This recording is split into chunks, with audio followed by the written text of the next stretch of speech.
I am speaking with the lovely who? I'm Jolie O'Dell. With Venturebeat, formerly of Mashable, correct? Yeah, and formerly of Read Write Web. I get around. You do. Anyway, so you're sitting here, you're interviewing a lot of major players here at South by Southwest, and the topic is, well, innovation and trends. And so let me ask you, what is the innovation trend themes you're hearing?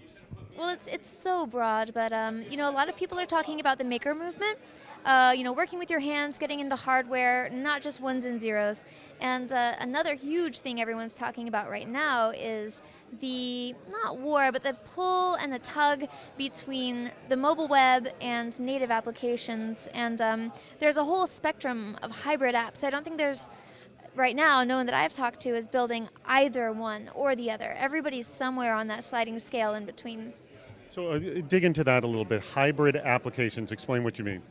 Well, I mean, some applications are just for the mobile web, or they're just for, the iPhone or the Android. But even the apps that are built specifically for either iPhone or Android, they'll also have some pages that are powered by the mobile web, not really living on your phone, if that makes sense. No, totally understand. Well, there's also the concern about native versus like HTML5 apps, and if you, right. So, I mean, the complaint that I hear is that you can't really have an HTML5 app on the mobile because it constantly needs to make calls to the web where a native app doesn't. Well, a native app would if it's getting data from the web or sending data to the web. It really all depends on the kind of application you're building. I think most applications will have some HTML5 pages. Even I was talking to Dave Morin from Path, and he vehemently does not like the idea of just having a mobile web app. But some of Path's pages are mobile web pages. Just that's the nature of the beast. The concern with the mobile web apps that are purely HTML is that you drop networks all the time, and if you drop networks, you drop the entire app.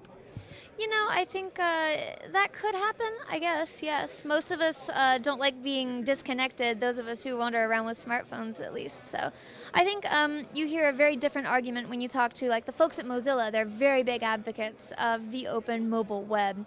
And they will make arguments like, it's a lot easier to develop JavaScript than Objective-C, and it's a lot more cost efficient, it's more time effective. They see a lot of the pluses.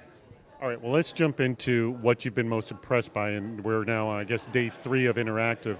What have you seen has most impressed you so far? The ice cream sandwiches?